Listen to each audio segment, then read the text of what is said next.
আসসালামু আলাইকুম, সবাই কেমন আছেন? আশা করি সবাই ভালো আছেন। আলহামদুলিল্লাহ আমরাও ভালো আছি। এখন বাজে রাত প্রায় 12টা।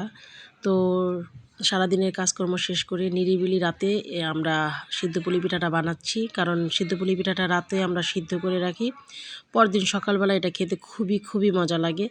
তো আমরা রাতে সবাই মিলে সিদ্ধ পুলি পিঠা বানাচ্ছি। আর এই পিঠাটা বানাতে কিন্তু সবাইকেই প্রয়োজন। পরিবারের সবাই মিলে বানালে এই পিঠাটা তাড়াতাড়ি হয়। তো এখানে আমরা বানিয়ে দিচ্ছি, আর আমার আম্মু এগুলোকে রাইস কুকারে সিদ্ধ করতেছে। আলহামদুলিল্লাহ, রাইস কুকারে সিদ্ধ করার পর প্রত্যেকটা পিঠা দেখেন ফুলে কেমন টুইটুম্বুর হয়ে গেছে। তো যাই হোক, এগুলো রাইস কুকারে সিদ্ধ করতে মানে খুবই সহজ হয়, তাড়াতাড়ি হয়ে যায়। আর বললামই তো, আমাদের বাসায় একদম ছোট থেকে বড় সবাই আমাদেরকে হেল্প করতেছে, আর সবাইকে অবশ্যই আগে হ্যান্ড ওয়াশ করিয়ে নিয়েছি।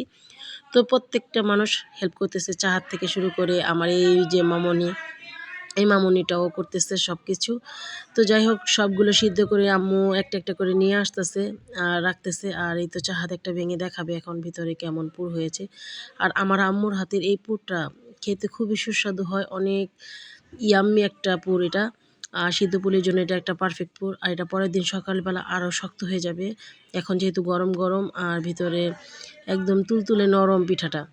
তো যাই হোক, পিঠাগুলো অনেক মজা হয়েছে। আর মায়ের বাসায় শীতের দিনে আসাই হয় পিঠা খাওয়ার জন্য, আর আমি না আসলে কেউই কিচ্ছু খাবে না। আমরা 3 বোন একসাথে আসি আম্মুর বাসায়, আর আসার পরে 3 বোন একসাথে আমরা পিঠাগুলো মানে উপভোগ করি। তো যাই হোক, সবগুলো পিঠা চাহাত ভেঙে দেখাচ্ছে। আর এই পিঠাগুলো পরদিন সকালবেলা, এই তো পরদিন সকালবেলা খেতে যে কী ইয়াম্মি লাগে আর এত মজা লাগে।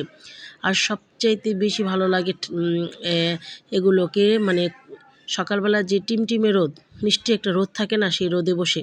তো যেহেতু বাইরে যাব না, নিচে বসেই মানে জানালার পাশে বসে মিষ্টি রোদে বসে বসে খাচ্ছি। আলহামদুলিল্লাহ, পিঠাগুলো সকালবেলা খেতে খুবই ভালো লাগছে আলহামদুলিল্লাহ। তো সবাই মিলে পিঠা বানানোর মজাই আলাদা, আর খাওয়ার মজা তো ভিন্ন আছে। তো সবাই ভালো থাকবেন, দোয়া করবেন।